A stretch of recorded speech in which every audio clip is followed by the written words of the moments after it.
भगवान राम की अर्धांगिनी माँ सीता की पंचवटी के पास लंकापति रावण ने अपहरण करके 2 वर्षों तक अपनी कैद में रखा था। लेकिन इस कैद के दौरान रावण ने माता सीता को छुआ तक नहीं था। तो ऐसा क्या कारण था कि रावण ने माता सीता को छुआ तक नहीं? क्या माता सीता में सतीत्व की शक्ति थी या फिर रावण डरता था भगवान श्री राम से? कहीं ऐसा तो नहीं कि रावण ने कोई वचन धारण कर रखा हो या वह किसी सांप से बंधा हो?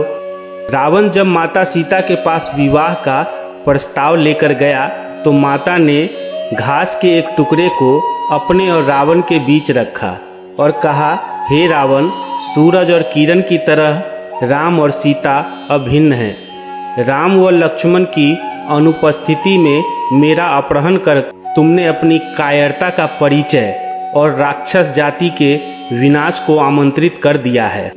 तुम्हें श्री राम जी की शरण में जाना इस विनाश से बचने का एकमात्र उपाय है, अन्यथा लंका का विनाश निश्चित है। माता सीता की इस बात से निराश रावण ने श्री राम को लंका आकर माता सीता को मुक्त करने को 2 माह की अवधि दी। इसके बाद रावण या तो माता सीता से विवाह करेगा या उसका अंत होगा।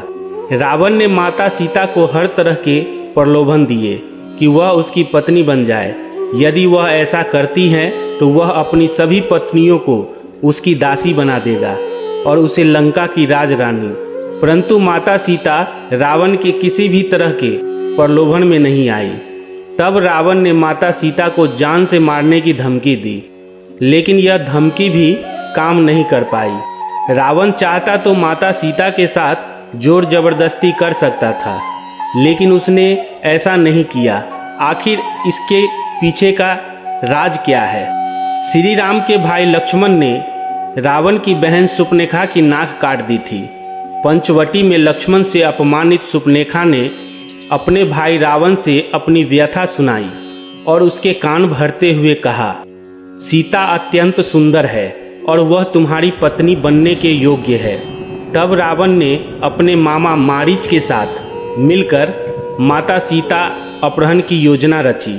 इसके अनुसार मारीच सोने की हिरण का रूप धारण करके प्रभु श्री राम व लक्ष्मण को वन में ले जाने और उनकी अनुपस्थिति में रावण द्वारा सीता का अपहरण करने की योजना बनाई थी। इस पर जब श्री राम हिरण के पीछे वन में चले गए तब लक्ष्मण माता सीता के पास थे।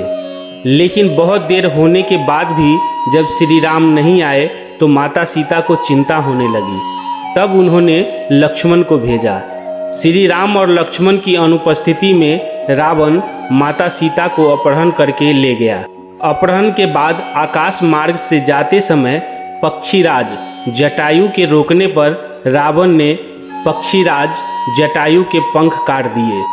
रावण ने माता सीता को लंका नगरी के अशोक वाटिका में रखा और त्रिजटा के नेतृत्व में कुछ राक्षसियों को उसकी देखरेख का भार दिया। सिर्फ माता सीता के अपहरण के कारण ही श्री राम के हाथों रावण की मृत्यु हुई थी। यह उस समय की बात है जब भगवान शिव से वरदान और शक्तिशाली खड्ग पाने के बाद रावण और भी अधिक अहंकार से भर गया था। वह पृथ्वी से भ्रमण करता हुआ हिमालय के घने जंगलों में जा पहुंचा। वहां उसने एक रूपवती कन्या को तपस्या में लीन देखा। कन्या के रूप रंग के आगे रावण का राक्षसी रूप जाग उठा और उसने उस कन्या की तपस्या भंग करते हुए उसका परिचय जानना चाहा।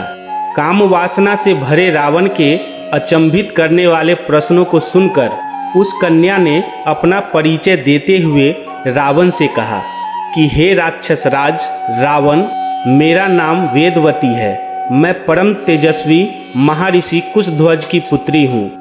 मेरे वयस्क होने पर देवता, गंधर्व, यक्ष, राक्षस, नाग सभी मुझसे विवाह करना चाहते थे, लेकिन मेरे पिता की इच्छा थी कि समस्त देवताओं के स्वामी श्री विष्णु ही मेरे पति बने। मेरे पिता की उस इच्छा से क्रुद्ध होकर शंभु नामक दैत्य ने सोते समय मेरे पिता की हत्या कर दी और मेरी माता ने भी पिता के वियोग में उनकी जलती चिता में कूदकर अपनी जान दे दी। इसी वजह से यहाँ मैं अपने पिता की इच्छा को पूरा करने के लिए इस तपस्या को कर रही हूँ। इतना कहने के बाद उस सुंदरी ने रावण को यह भी कह दिया कि मैं अपने तप के बल पर आपकी गलत इच्छा को जान गई हूँ। इतना सुनते ही रावण क्रोध से भर गया और अपने दोनों हाथों से उस कन्या के बाल पकड़कर उसे अपनी ओर खींचने लगा। इससे क्रोधित होकर अपने अपमान की पीड़ा की वजह से वह कन्या रावण को यह शाप देते हुए अग्नि में समा गई कि मैं तुम्हारे वध के लिए फिर से किसी धर्मात्मा पुरुष के पुत्री रूप में जन्म लूंगी। महान ग्रंथों में शामिल दुर्लभ रावण संहिता में उल्लेख मिलता है कि दूसरे जन्म में वही तपस्वी कन्या एक सुंदर कमल से उत्पन्न हुई और जिसकी संपूर्ण काया कमल के समान थी। इस जन्म में भी रावण ने फिर से उस कन्या को अपने बल के दम पर प्राप्त करना चाहा और उस कन्या को लेकर वह अपने महल में जा पहुंचा, जहां ज्योतिषियों ने उस कन्या को देखकर रावण को यह कहा कि यदि यह कन्या इस महल में रही तो अवश्य ही आपकी मौत का कारण बनेगी। यह सुनकर रावण ने उस कन्या को समुद्र में फेंकवा दिया। तब वह कन्या पृथ्वी पर पहुंचकर राजा जनक के हल जोते जाने पर उनकी पुत्री बनकर फिर से प्रकट हुई। मान्यता है कि बिहार स्थित सीतामढ़ी का पुनौरा गांव वह स्थान है जहां राजा जनक ने हल चलाया था। शास्त्रों के अनुसार कन्या का यही रूप माता सीता बनकर रामायण में रावण के वध का कारण बना। दोस्तों, यह संवाद अगर आपको अच्छा लगा हो तो हमारे चैनल को सब्सक्राइब जरूर करें। धन्यवाद।